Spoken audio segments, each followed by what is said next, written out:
ముందుగా నాకు రామ్తా పుస్తకాన్ని పరిచయం చేసి రామ్తా జ్ఞానామృతాన్ని స్వీకరించేలా చేసినటువంటి నా గురువు, నా ధ్యాన గురువు, జగద్గురువు, శాకాహార గురువు బ్రహ్మర్షి పితామహ సుభాష్ పత్రిజీ గారికి, ప్రతి క్షణం నాలో అంతులేని జ్ఞానాన్ని నింపుతూ ఉన్నటువంటి మాస్టర్ టీచర్ రామ్తా గారికి, ఇమ్మోర్టల్ మాస్టర్స్ అందరికీ నా ఆత్మపూర్వ కృతజ్ఞతలు.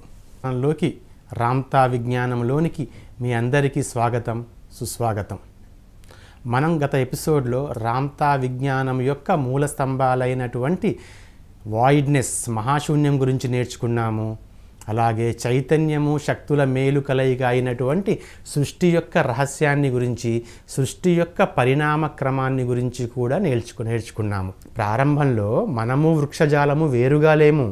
మనలోని ఒక అంశతోటి వృక్షజాలాన్ని మనం సృష్టించాము. మనము వృక్షజాలము ఒకటే. అందుకే చూడండి మాస్టర్స్, ఇప్పుడు ఏదైనా మొక్కని కానీ చెట్టు దగ్గరికి కానీ మీరు వెళ్ళి దాన్ని ఏమాత్రం డిసైడ్ చేయకుండా, డిస్క్రిమినేషన్ చేయకుండా దాన్ని ఆప్యాయంగా అలా ముట్టుకొని చూడండి. అది సాక్షాత్తు మీరే అన్న విషయం మీకే అర్థమవుతుంది. అది తన ఆకుల్ని కదిలించి తనలో స్పందనని, అనుస్పందనలని మీకు చూపిస్తుంది. ముందు మనం వృక్షాన్ని సృష్టించాము, ఆ వృక్షంలో విత్తనాన్ని ప్రవేశపెట్టాము. ఎందుకు ఆ విత్తనము? ఒకవేళ ఆ చెట్టు పువ్వు పూసి కాయ కాసి ఎండిపోయిన తరువాత కూడా అది తిరిగి మొలకెత్తాలంటే మళ్ళీ మనం దాన్ని సృష్టించాల్సిన అవసరం లేకుండా దానిలోనే అంతర్గత చర్యల ద్వారా, ఆ జీవశక్తి ద్వారా, దాన్నే మనం లైఫ్ ఫోర్స్ అంటాం. The vitality, the life force, దాని జీవసారము, దాని జీవశక్తి, దానిలో ఉన్నటువంటి మనం దానిని ఎలాగైతే సృష్టించినప్పుడు ఏ జ్ఞానాన్ని ఉపయోగించి మనం సృష్టించామో ఆ జ్ఞానాన్ని మనం ఆ విత్తనంలో, ఆ DNA రూపంలో, ఆ అణువులో, ఆ కేంద్రకంలో మనం ప్రతిష్ఠించాము. ఇక అప్పుడు తర్వాత ఏమైంది? చెట్టు రాలిపోయినా కూడా మళ్ళీ తిరిగి ఆ విత్తనం నుంచి మొలకెత్తడం ప్రారంభించింది. అలా అసంఖ్యాకమైన వృక్షజాలాలు, ఇక్కడ కొన్ని కోట్ల రకాల వృక్షజాలాలు ఉన్నాయి. ఎందుకు అంటే మనం కొన్ని కోట్ల కాంతిపుంజాలం కదా. మనం ఎంతమంది అయితే ఉన్నామో మనందరము కూడా సామూహిక చైతన్యంతో అన్నన్ని వృక్షజాలాలను మనం సృష్టించాము. ఓకే, వృక్షజాలం ఆ తరువాత మనిషి ఎప్పుడు కూడా చైతన్యవంతంగా, ఆ దైవం అనేది, ఆ కాంతి దేవుళ్ళు అనేది కాంతి పుంజాలమే అయినా మనం ఎప్పుడు నిరంతర చైతన్యవంతంగా, సృజనాత్మకత అనేది మన అసలు ఆయుధం అన్నమాట. మనకి ఆ సృజనాత్మకతతోనే మనం ముందుకు వెళ్తుంటాము. సరే, ఆ వృక్షజాలం అనేది అడుగులు వేస్తే ఎలా ఉంటుంది? ఒక దగ్గరే ఉంటున్నాయి కదా వృక్షాలు, అవి అడుగులు వేస్తే ఎలా ఉంటుంది అన్న ఆలోచన ఒక కాంతిపుంజానికి వచ్చింది. వెంటనే ఆ కాంతిపుంజము కొన్ని వృక్షజాలాలు అడుగులు వేసి అవి అలా నడుస్తూ ఉంటే ఎలా ఉంటుంది అన్న ఆ అనుభూతిని వాళ్ళ యొక్క ఆత్మలో అనుభవించి దాని మీద ధ్యాస పెట్టి ధ్యానం చేసి అప్పుడు జంతుజాలం సృష్టించడం ప్రారంభమైంది. ఆ జంతుజాలం కూడా చిన్న చిన్న బ్యాక్టీరియా నుంచి, చిన్నగా కదిలే జంతువులు, బ్యాక్టీరియా నుంచి స్టార్ట్ అయిపోయింది మాస్టర్స్. నీళ్ళలో బ్యాక్టీరియాని సృష్టించడం నుంచి ప్రారంభమైంది జంతుజాలం యొక్క ఆవిర్భావం. బ్యాక్టీరియాస్, ఆ వైరస్, తర్వాత ఏకకణ జీవులు, తర్వాత ద్వికణ జీవులు, తర్వాత మధ్యలో కేంద్రకం ఉండే జీవులు, అలా అలా అలా అన్ని జంతువులని మనం ఒకదాని తర్వాత ఒకటి. మాస్టర్, ఇక్కడ మీరు సైన్స్లో నేర్చుకుంటున్నట్టుగా పరిణామక్రమం అనేది కాదు, ఆలోచనలో పరిణామక్రమం. ఇవి ఇలా ఉన్నాయి, ఓకే, దీంట్లో ఇంకొన్ని అలా పరిణామం చెందితే ఎలా ఉంటాయి, ఆ ట్రాన్స్ఫర్మేషన్ చెందితే ఎలా ఉంటాయి అన్నటువంటి అద్భుతమైన సృజనాత్మకతమైన శిల్పికి వచ్చినటువంటి అలాంటి ఆలోచనలతోటే జంతుజాలాన్ని సృష్టించాము. అద్భుతమైన జంతుజాలాలు సృష్టించాము మాస్టర్స్. అతి చిన్న బ్యాక్టీరియా నుంచి అతి పెద్దవైనటువంటి డైనోసార్స్ వరకు, ఆ కాలంలో డైనోసార్స్ వరకు మనం సృష్టిస్తూనే ఉన్నాము. ఏ కాంతి జీవికి, ఏ కాంతి దేవుడికి ఎలాంటి అనుభూతి వస్తే ఆ అనుభూతి వెంటనే వాళ్ళు చైతన్యం కదా, చైతన్యానికి ప్రతిరూపాలు కదా, శక్తికి ప్రతిరూపాలు కదా, కాబట్టి వెంటనే అది అక్కడ భూతలం మీద అలా ప్రత్యక్ష వాస్తవ రూపం దాల్చేవి. అలా జంతుజాలం యొక్క సృష్టి కూడా మాస్టర్స్ ఇవన్నీ కూడా ఒక్క రోజులో సంభవించలేదు. కొన్ని వేల సంవత్సరాలు పట్టింది, కొన్ని లక్షల సంవత్సరాలు పట్టింది ఇది మొత్తం కూడా. ఎందుకంటే ముందు వాళ్ళు సృష్టించిన దాన్ని అధ్యయనం చేసి దానికంటే ఇంకా పరిణామక్రమంలో బెటర్గా ఎలా చేయాలి అని మళ్ళీ ఆలోచించి ఆ దివ్యమైన ఆలోచన, ఆ దివ్యమానసము నుంచి, ఆ మహాశూన్యము నుంచి అందుకొని ఆ ఆలోచనను అనుభూతిగా తమ ఆత్మలో ప్రతిష్ఠింపచేసి ధ్యానం చేసినప్పుడు ఆ ఆలోచన, అనుభూతి అనేది భౌతిక ప్రపంచం మీద ఒక వాస్తవంగా రూపుదాల్చింది మాస్టర్స్. అలా కొన్ని లక్షల సంవత్సరాల పాటుగా ఈ పరిణామక్రమం సంభవిస్తూ వచ్చింది. అయితే మరి జంతువులు కూడా నిర్జీవంగా ఉండేవాయి కాబట్టి జంతువుల్లో కూడా కాంతిజీవులమే అయిన మనం ఆలోచించి ప్రత్యుత్పత్తి వ్యవస్థను కూడా సృష్టించాం మనం. అయితే మాస్టర్స్ ఇక్కడ ఇంకొక విషయం చెప్పుకోవాలి. జంతువుల్లో ప్రారంభంలో కూడా ఆడ మగ అనే జెండర్ డిఫరెన్సెస్ లేవు. వాటిలో ఉన్నటువంటి ఆ ప్రత్యుత్పత్తి అవయవాలన్నీ కూడా వాటి లోపలే ఉండేవి, లోపలే ప్రత్యుత్పత్తిలాగా ఉండేదన్నమాట. ఆ తర్వాత వచ్చినవి ఆడామగ, అవి ఎలాగో కూడా మనం నేర్చుకుందాం. అలా జంతుజాలం వచ్చేసింది, వృక్షజాలం వచ్చేసింది, ఆ ఖనిజ జాలం వచ్చేసింది. ముందుగా ఖనిజ జాలము, ఆ తర్వాత వాటిని ఇంకొద్దిగా ముందుకు తీసుకొని వెళ్తే వాటికి ఇంకొంచెం జీవితాన్ని ఇస్తే ఎలా ఉంటుంది అని ఆలోచించి వృక్షజాలము, అవి కదిలితే ఎలా ఉంటుంది, అవి కదిలితే ఎంత అద్భుతంగా ఉంటుంది అన్న ఉద్దేశంతో వాటిలో ఇంకొన్నటువంటి ఉద్వేగాలను ప్రవేశపెడితే ఎలా ఉంటుంది, ఆ ప్రేమను మరికొంచెం ప్రవేశపెడితే ఎలా ఉంటుంది అన్న ఆలోచనతో జంతుజాలాన్ని కూడా సృష్టించాము. సృష్టిలో వాటికి కావాల్సినవన్నీ ఏర్పాటు చేశాము. నీటిని, గాలిని, వాయువులని అన్నీ ఏర్పాటు చేశాము. సమస్త సృష్టి పూర్తయింది. ఆహార చక్రాన్ని కూడా అప్పుడే మనం ఏర్పాటు చేశాము. మొక్కలని తింటున్నటువంటి జంతువులు, ఒక జంతువు వేరే జంతువుకి ఆహారం కావడం, ఫుడ్ చైన్ అంటాం కదా మనం, ఆ ఫుడ్ చైన్ సిస్టమ్ని కూడా మనం చాలా విజయవంతంగా ప్రవేశపెట్టాము. సృష్టి మొత్తం పూర్తయిపోయింది మాస్టర్స్. అయినా మనం కాంతి జీవులు కానే ఉన్నాము. గుర్తుపెట్టుకోండి, సృష్టి మొత్తం పూర్తయ్యేంత వరకు కూడా మనం కాంతి జీవులుగానే ఉన్నాము. అలా కాంతి జీవులుగా ఉన్న మనము సృష్టి మొత్తం పూర్తయింది మాస్టర్. అసలు అద్భుతంగా ఉంది సృష్టి. రకరకాల పూలు, రకరకాల మొక్కలు, రకరకాల జంతువులు, ఈ ప్రకృతి మొత్తం కూడా ఒక అద్భుతమైన దృశ్య కావ్యంలా ఉంది. అసలు ఎంత అద్భుతంగా ఉందంటే కొన్ని కాంతి పుంజాలకి వాటిని ముట్టుకొని ఆస్వాదించాలి అన్న కోరిక పుట్టింది ఆ ప్రేమతోటి. ఎందుకంటే తాము సృష్టించారు కదా, కానీ వాటిని అవి ముట్టుకోగలవా? ముట్టుకోలేవు. ఎందుకంటే అప్పుడు మనం దైవాలయమే అయిన మనం, కాంతి పుంజాలమే అయిన మనం కాంతి రూపంలో ఉన్నాం కదా. మనం ఒక పువ్వుని ముట్టుకోవాలనుకుంటే మనం పువ్వులోంచి వెళ్ళిపోయేవాళ్ళం. ఆ టచ్, ఆ స్పర్శ అనేది, ఆ ముట్టుకొని ఆనందించాలనే కోరిక మనకి నెరవేరేది కాదు. ఒక చెట్టుని ఒక కాంతిపుంజం కౌగిలించుకోవాలనుకున్నప్పుడు అది చెట్టులోకి ప్రయాణం చేస్తూ వెళ్ళిపోయేది, కానీ ఆ చెట్టు యొక్క ఆ టచ్ అనేది, మనం ఆ స్పర్శ అనేది కాంతిపుంజాలకి ఉండకపోయేది. అలా జంతువుల్ని దగ్గరగా తీసుకొని ప్రేమగా లాలిద్దామన్నా, ఏం చేద్దామన్నా కూడా ఏం జరిగేది, వాటిలోంచి దూసుకొని వెళ్ళిపోయేవే కానీ ఆ టచ్ని ఆస్వాదించలేకపోయే మాస్టర్స్. ఒక్కసారి ఆ సుందర దృశ్య కావ్యాన్ని మీరు ఊహించుకోండి. అద్భుతంగా అలలాడుతున్నటువంటి ఆ పువ్వులు, మొక్కలు, సరస్సులు, కొండలు, సెలయేళ్ళు, ఆ జంతువులు, నెమళ్ళు, లేడి జింకలు, మొత్తం బ్యాక్టీరియా నుంచి కూడా మాస్టర్ ఒక విష పురుగు కూడా, ఒక గొంగలి పురుగు కూడా అది మనదే, అది మనమే. గొంగలి పురుగు నుంచి మొదలు పెడితే సీతాకోక చిలుక వరకు కూడా అది మనమే, అది మన సృష్టి. అప్పుడు మనం సృష్టించిన సృష్టి ఇంకా ఇప్పటికీ వాటిలో మనమే కొనసాగుతున్నాం. అందుకే మన బ్రహ్మర్షి గారు శాకాహారాన్ని ప్రిఫర్ చేసేది. ఆ జంతువులు అవి వేరే వేరే ఏవో కాదు, వాటిని మనం ఆహారంగా తీసుకోవడానికి అవి మనమే. అసలు మనల్ని మనమే తింటున్నట్టు లెక్క వాటిని మనం తింటున్నామంటే. అందుకే శాకాహారానికి చాలా ప్రాముఖ్యత ఉంది మాస్టర్. రామ్ కూడా శాకాహారాన్ని ఇంకా ప్రిఫర్ చేస్తారు. మీ శరీరానికి అనువుగా లేని ఆహారాన్ని మీరు తీసుకోవద్దు అంటారు. వేరే లోకాలలో కూడా జరిగింది మాస్టర్ సృష్టి. కాకుంటే ఇప్పుడు ఇక్కడ మనం భూతలంలో ఉన్నాం కాబట్టి భూతలానికి సంబంధించిన విషయాలు నేను మీకు చెప్తున్నాను. అలా సృష్టి మొత్తం జరిగిన తర్వాత ఆ టచ్, స్పర్శ కోసం మనం కూడా పదార్థంగా మారాలి అనుకున్నాము. మానవుని యొక్క జీవితాన్ని రాసేటప్పుడు 2 పార్ట్స్గా మనం తీసుకుంటే, అందుకే సోల్ యొక్క లైఫ్ ఎప్పుడు 2 పార్ట్స్గా ఉంటుంది. ఎవల్యూషన్, ఇన్వల్యూషన్గా ఉంటుంది. కాంతి పుంజాలుగా ఉన్న మనం కాంతి పుంజాలు కానే ఉండి సృష్టి మొత్తాన్ని సృష్టించినటువంటి ఆ దశ మానవ జీవిత పరిణామ క్రమంలోని మొదటి దశ. ఆ తరువాత కాంతి పుంజాలమే అయిన మనం, దేవదేవుళ్ళమే అయిన మనం పదార్థ రూపంలో మారాలి అని నిర్ణయించుకొని ఒక దేహాన్ని ఎంచుకోవడం అనేది రెండవ దశ. బుక్ ఆఫ్ లైఫ్లో 2 పార్ట్స్ ఉంటాయి. ఎవల్యూషన్ పార్ట్, ఇన్వల్యూషన్ పార్ట్ ఉంటుంది. అయితే మరి మనం పదార్థాన్ని సృష్టించుకోవాలి అని అనుకున్నప్పుడు అసలు పదార్థం అంటే ఏంటో మనం అర్థం చేసుకోవాలి మాస్టర్. ఇక్కడ పదార్థ సృష్టి మనకి జరిగింది. అయితే ఒక పువ్వుని నేను ముట్టుకోవాలి అనుకున్నప్పుడు, సరే పువ్వు దాకా వద్దు మాస్టర్, ఈ కుర్చీ ఉంది, ఈ చైర్లో నేను ఇప్పుడు ఇక్కడ కూర్చోవాలి అంటే ఈ కుర్చీకి ఒక ప్రకంపన వేగం ఉంటుంది, మనం తెలుసుకున్నాం.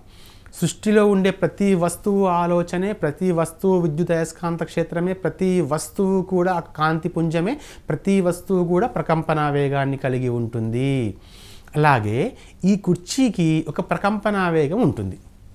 ఈ కుర్చీలో నేను కూర్చోవాలంటే నాకు కూడా కుర్చీ యొక్క ప్రకంపన వేగంతో సమానమైన ప్రకంపన వేగం గల ఒక వాహనం కావాలి. మేమిద్దరం సేమ్ అయితేనే నేను ఇక్కడ కూర్చోగలను, సేమ్ కాకపోతే కూర్చోలేను సహజ స్థితిలో ఉన్నప్పుడు. సో అప్పుడు మనం ఏం చేసామంటే ఒక పువ్వు యొక్క ప్రకంపన వేగంతో, చెట్టు యొక్క ప్రకంపన వేగంతో, ఆ జంతువుల యొక్క ప్రకంపన వేగంతో సరిపడిన ప్రకంపన వేగం గల ఒక శరీరం కావాలి అని ఆ దైవం యొక్క మనసులో పుట్టినటువంటి ఆలోచనే మానవుడు అని చెప్పుకుంటున్న మనం. అలా శరీర ఆవిర్భావానికి సంబంధించినటువంటి మొట్టమొదటి ఆలోచన పుట్టింది. వెంటనే ఏం చేసాం మనం? పదార్థ నిర్మాణ శాస్త్రంలో అద్భుతమైనటువంటి ఇంజనీర్స్ లాంటి వాళ్ళం కదా మనం. కాంతి పుంజాలము సమస్త సృష్టిని సృష్టించి దాని యొక్క నిర్మాణ కౌశల్యాన్ని కూడా అనుభవం రూపంలో మన ఆత్మలో రంగరించుకున్న వాళ్ళం కదా మనం. వెంటనే మానవ శరీర దేహ సృష్టి ప్రారంభించాము. ఫస్ట్ ఆ పదార్థంతో మన శరీరాన్ని, ఒక ఆకృతిని మనం సృష్టించుకునే ప్రయత్నం చేశాము. అయితే ఆ ఆకృతి ఇట్లా వెన్నెముక నిటారుగా ఉండి 2 కాళ్ళ మీద నిల్చున్న ఆకృతి కాదు మాస్టర్. అంతకుముందు మనం సృష్టించుకున్న ఆకృతి నేటి కోతి అంటే వానరమైనటువంటి ఆకారాన్ని పోలి ఉండేలా నిర్ణయించుకున్నాం మనం. అయితే డార్విన్ లాంటి వాళ్ళు ఏమంటారంటే మనం కోతి నుంచి వచ్చామంటారు. అది తప్పు మాస్టర్స్. కోతులు మనం ప్రారంభంలో అలా ఉన్నాము, తరువాత మనల్ని మనం తీర్చిదిద్దుకుంటూ వచ్చాము. అంతేగాని కోతి నుంచో కప్ప నుంచో మనం పుట్టలేదు. వాటిని మనం సృష్టించాము, మనల్ని కూడా మనమే సృష్టించుకున్నాము. కాకపోతే మన శరీరాన్ని మనం సృష్టించుకున్నప్పుడు మన శరీరపు ఆకృతి మొదట కోతులలాగా ఉండేది. కోతుల్లా కూడా ఇంకా అంతకంటే ముందు జరిగింది. ఇంకా అసలు ఆనాటి ఆకారాలను పోలిస్తే మనం ఇప్పుడు వాటిని చూస్తే ఒక విధంగా అసహించుకునేలా ఉంటాం. ఏంటి అలా ఉండేవాడా? అప్పుడు నుదురు కూడా ఉండకపోయేది, 2 కళ్ళు దగ్గరగా ఉండేవి. అప్పటికి అవసరమైనటువంటి ఆ ఆకారాన్ని మొట్టమొదటి సృష్టించారు. మొట్టమొదటి మనిషి యొక్క ఆకారం సృష్టి జరిగి 150 లక్షల సంవత్సరాలైంది. మనము కాంతిపుంజాలుగా జన్మ తీసుకుని 1,150,00,000 సంవత్సరాలైంది. మనం మానవునిగా జన్మ తీసుకుని కేవలం 150 లక్షల సంవత్సరాలు మాత్రమే అయింది. 150 లక్షల సంవత్సరాల క్రితం మానవుడు భూతలం మీద ఆవిర్భవించాడు. అయితే తను ఆవిర్భవించాడు, తను అన్నిటినీ ముట్టుకునేవాడు, ఆస్వాదించేవాడు. అయినా కూడా జంతువులకి తను అద్భుతమైనటువంటి ఆ క్వాలిటీస్, ఆ గుణాలను తను అందించాడు. తను ముందు ఆ క్వాలిటీస్ తను పెట్టుకోలేదు కాబట్టి వేగంగా రన్నింగ్ చేయలేకపోయేవాడు, జంతువులకి ఆహారంగా మారేవాడు. మళ్ళీ సరిదిద్దుకోవడం ప్రారంభించాయి. ఈసారి ఎలా సృష్టిద్దాము, ఇంకొద్దిగా కోరిక ఏంటంటే మాస్టర్స్, ఈ భూతలం మీద ఉన్నటువంటి అన్ని జీవుల్లోకెల్లా అద్భుతమైన జీవిగా మానవుడు నిలవాలి అన్నటువంటి తీవ్రమైన వాంఛతో, ఆ అనుభూతితో మానవ దేహ నిర్మాణ సృష్టి అలా కొనసాగుతూనే ఉంది.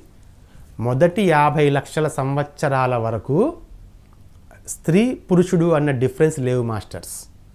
జననేంద్రియాలు కూడా ఉండకపోయేవి, మామూలుగా ఉండేవాడు. ఒక మానవ దేహం మామూలుగా ఉండేది, శాకాహారిగా ఉండి శాకాహారం తీసుకుంటూ ఉండేవాడు. కానీ వెంటనే జీవులకి బలి అవుతూ ఉండేవాడు, మళ్ళీ ఆ పునఃసృష్టి మళ్ళీ జరిగే అవకాశం లేకుండా ఉండేది. మొక్కల్లో ఉండే ప్రత్యుత్పత్తి వ్యవస్థ, జంతువుల్లో ఉండేటువంటి ప్రత్యుత్పత్తి వ్యవస్థ ఆనాటి మానవుడిలో ఇంకా ఉండకపోయేది. అప్పుడు మానవుడిలో వచ్చినటువంటి ఆలోచన, ఇంకొక ఎవల్యూషన్లో పార్ట్లో ఇంకొక విప్లవాత్మకమైన మార్పు, శరీరంలో ప్రత్యుత్పత్తి వ్యవస్థను ఉంచుకోవడం. మనకి ఇప్పుడు బయట ఉన్నటువంటి ఆ జననేంద్రియాలు లోపలే ఉండేవి. ఆ జననేంద్రియాలు లోపలే ఉండి ప్రత్యుత్పత్తి లోపలే జరిగిపోయి తను ఉన్న రూపానికి ఎగ్జాక్ట్లీ సమానంగా ఉన్న రూపం బయట సృష్టించబడేది. ఇప్పుడు నేను ఇలా ఉన్నాను అనుకోండి, నా నెక్స్ట్ జనరేషన్ అనేది సేమ్ డిట్టో నాలాగానే లోపలే ఆడామగా సంబంధించినటువంటి జననేంద్రియాలు ఉండి సేమ్ యాజ్ చెప్పాలంటే మీ క్లోనింగ్. ఇప్పుడు ఏదో కొత్తగా కనిపెట్టినట్టు ఫీల్ అవుతున్నారు క్లోనింగ్ని, కానీ మొట్టమొదటి సృష్టిలో ఉన్నదే క్లోనింగ్. క్లోనింగ్ తర్వాత నుంచే మనందరం ఇలా వచ్చాము. కానీ ఏమయ్యేది మాస్టర్స్, మీకు అప్పుడు కూడా అందరూ ఒకేలాగా ఉండేవారు, అందరూ ఒకేలాగా ఉండేవారు, సేమ్ టు సేమ్. కానీ ఒక అందమైన పువ్వుల తోటలో ఒక 100 రకాల పువ్వులు ఉన్నప్పుడు ఎంత ఆనందంగా ఉంటుంది. ఒకటే పువ్వు 100 సార్లు ఉంటే ఎంత మనకి ఆ ఆనందం అనేది కొద్దిగా తగ్గినట్టుగా అనిపిస్తుంటుంది కదా. అందరూ ఒకేలాగా ఉన్నప్పుడు ఇలా కాదు, ఒక్కొక్కలం ఒక్కొక్క వైవిధ్యభరితంగా ఉండాలి, ఇంకా సౌందర్యంగా ఉండాలి, ఇంకా మహా ఉన్నతంగా ఉండాలి. ఎందుకంటే మనం బాహ్యంలో ఎలా ఉన్నా కూడా మనం అందరం కాంతిజీవులమే కదా, ఒకేసారి ఆవిర్భవించిన వాళ్ళమే కదా. బాగా గమనించండి మాస్టర్స్, ఇప్పటి మీ తల్లిదండ్రులైనా, మీ కొడుకులైనా, మీరైనా, మీ ముగ్గురు కూడా మహాశూన్యం నుంచి ఒక్కసారి ఆవిర్భవించిన వాళ్ళే. కాకుంటే జన్మలు తీసుకునేటప్పుడు మీరు ఎంచుకున్నటువంటి మీ లైఫ్ డిజైన్ని బట్టి వాళ్ళు మీకు అలా రాగలిగారు. అయితే అలా ఒకేలాగా ఉండేసరికి మళ్ళీ ఆ మానవుల్లో ఇప్పుడు మానవుడు అని పిలుస్తాను. ఎందుకంటే ఇప్పుడు మనం మానవులుగా వచ్చాము, ఆ దైవ మానవులు అని పిలుస్తాను. ఎందుకంటే దైవమే మానవ రూపం దాల్చింది, మానవ రూపం మొత్తం ఆ దివ్యత్యంగా మారిపోయి ఉంది. అందుకే దైవ మానవులు అన్న పదాన్ని నేను వాడుతున్నాను. దైవ మానవులు ఏం చేశారు, ఇలా కాదు, ఇలా అయితే మనకి సేమ్ మనలాంటి వాళ్ళే వస్తున్నారు, వైవిధ్యభరితంగా ఉండాలి అన్నట్టు ఆలోచించారు. ఆలోచించి అప్పుడు వచ్చిన ఆలోచనే సోల్మేట్స్.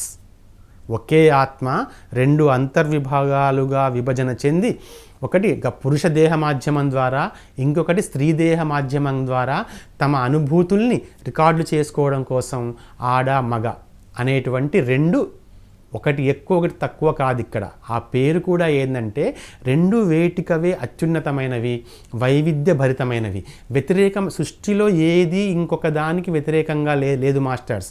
మంచి కానీ ఇంకా చెడు కానీ, ఉన్నతం కానీ నీచం కానీ, ఇవన్నీ కూడా వ్యతిరేకమైనవి కావు, విభిన్నమైనవి, వైవిధ్యభరితమైనవి. అలా ఆడ మగాని సృష్టించారు. ఒక మగవాడిలో శుక్లకణాన్ని సృష్టించి ఆ మగవాడు తన జీవితంలో తాను నేర్చుకున్న జ్ఞానం మొత్తం కూడా ఆ కణంలో ప్రతిష్ఠించబడేలా జాగ్రత్తలు తీసుకున్నారు.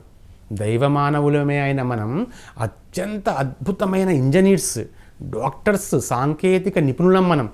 అలాగే స్త్రీలో ఉండేటువంటి శోణిత కణం, ఆ అండంలో కూడా ఆ స్త్రీ యొక్క జన్మ తీసుకున్నప్పటి నుంచి తన జ్ఞానం మొత్తం కూడా ఆ DNA రూపంలో తన అండంలో భద్రపరిచేలా జాగ్రత్తలు తీసుకున్నారు. ఇప్పుడు తీసుకొని ఆ శుక్ల శోణిత కణాల యొక్క సంగమం ద్వారా ఒక నూతన ఆ జైగోట్ని ఏర్పాటు చేసి ఒక నూతనమైనటువంటి ఇంకొక వ్యక్తి, ఒక విభిన్నమైన ఆలోచనలు కలిగిన వ్యక్తి, ఒక వినూత్నమైనటువంటి సృష్టిని సృష్టించడం జరిగింది. అప్పుడు ఉద్భవించిన వాళ్ళు తనకి జిరాక్స్ కాపీలా ఉండేవాళ్ళు కాదు. అలా జరిగింది మాస్టర్స్. 150 లక్షల సంవత్సరాల క్రితం ఆవిర్భవించిన మనిషి ఇప్పుడు మనం ఇలా 2 కాళ్ళ మీద నిల్చొని అద్భుతమైన మేధస్సు కూడా అంత తేలికగా ఏర్పాటు కాలేదు మాస్టర్. దాని వెనక కూడా ఎంతో జీవరసాయన చర్యల ఫలితం ఉంది, ఎంతో మనం పడ్డటువంటి ఆ శ్రమ ఉంది, ఆ సృజనాత్మకత ఉంది. అవన్నీ కూడా మనం నేర్చుకుంటాం ఇంకా ముందు. మస్తిష్కం ఎలా తయారైంది, మస్తిష్కం యొక్క నిర్మాణం గురించి కూడా రామ్ చాలా గొప్పగా వివరిస్తారు.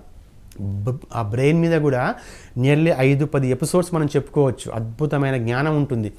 అలా మన శరీరం మొత్తాన్ని కూడా ఇప్పుడు ఇక్కడ మనం ఉన్నదానిలాగా రావడానికి 100 లక్షల సంవత్సరాలు పట్టింది మన లెక్క ప్రకారంగా.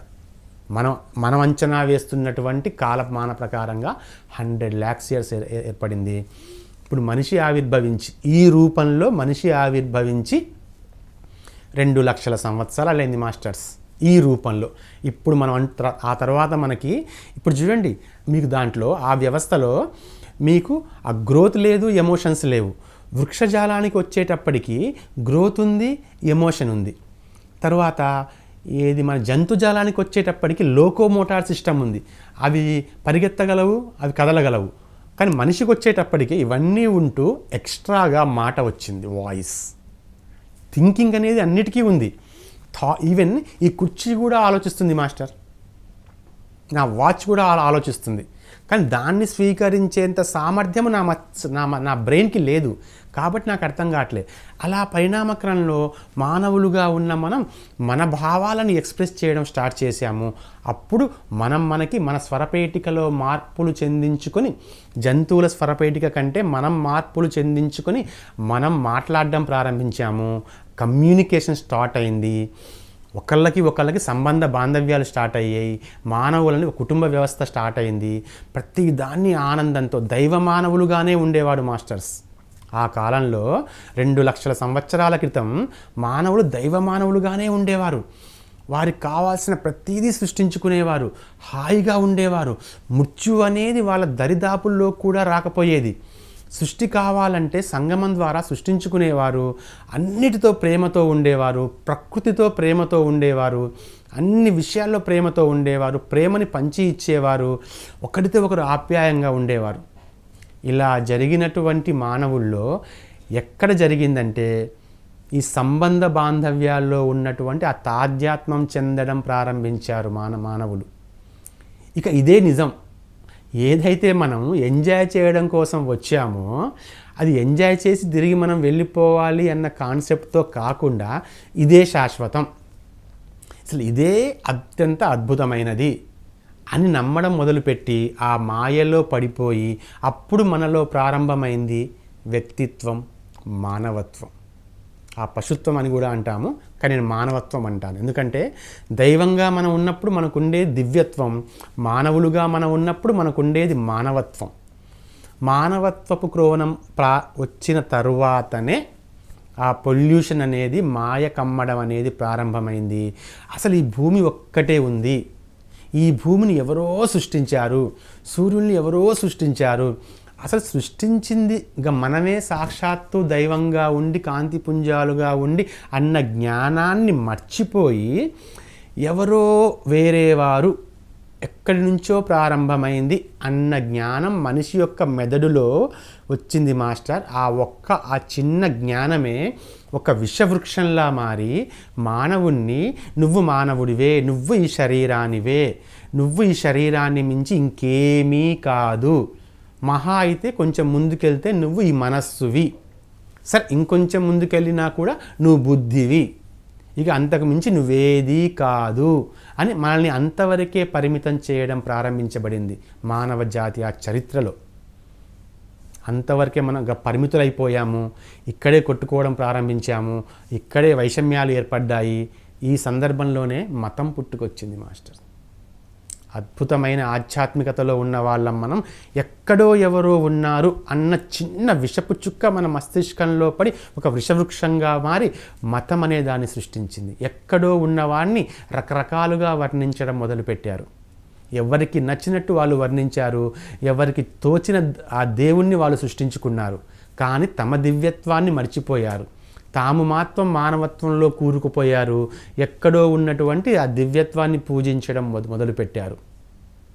మతం అనేది ప్రారంభమైనా కూడా ఇంకా కొద్దిమంది తమలో ఏదో ఉంది, ఈ సృష్టి వెనుక ఏదో ఉండే అవకాశం లేదు, ఈ సృష్టి సృష్టించగలిగేది మనమే, ఆ సామర్థ్యం ఉన్న వాళ్ళం మనమే అని తమను తాము దర్శించుకొని తమ అంతరంలో నిలదొక్కుకొని ధ్యానంలో నిమగ్నమైపోయి నేను ఈ శరీరము, బుద్ధి, మనస్సుకే పరిమితమైన వాడిని కాదు, నేను వీటన్నిటికీ మించినటువంటి ఆత్మ పదార్థాన్ని, కాంతి పదార్థాన్ని అని చెప్పి గుర్తుంచుకొని ఆధ్యాత్మిక యొక్క ఆ పరవళ్ళు సృష్టించారు. దాంట్లో భాగంగా వచ్చాయే వేదాలు కానీ ఉపనిషత్తులు కానీ ఇవన్నీ కూడా. మళ్ళీ పురాణాలు మతం నుంచి వచ్చాయి మాస్టర్స్, అవి వేరు. వేదాలు ఉపనిషత్తులు పూర్తి ఆధ్యాత్మిక జ్ఞానానికి సంబంధించింది, మన దివ్యత్వానికి సంబంధించినవి అన్నీ వస్తున్నాయి. అప్పటి నుంచి ఇప్పటి వరకు ఎంతోమంది ఆ గురువులు మన దగ్గరికి వచ్చారు. నువ్వు దీనికి మాత్రమే పరిమితం కాదు నాయనా, నీలో ఒక ఆధ్యాత్మికమైన శక్తి ఉంది, ఎన్నెన్నో లోకాలకి వారసుడివి నువ్వు, సృష్టికర్తవి నువ్వు, వారసుడివి నువ్వు, సూర్యుడిని సృష్టించిన వాడివి నువ్వు. సూర్యుడు తన శక్తిని నీకిచ్చి నీలో అభివృద్ధిపరచడం కోసం ఆ మొత్తం ప్రాసెస్ మొత్తం క్రియేట్ చేసిందే నువ్వు అన్నటువంటి అన్లిమిటెడ్ థాట్స్ని చెప్పడం మొదలుపెట్టారు.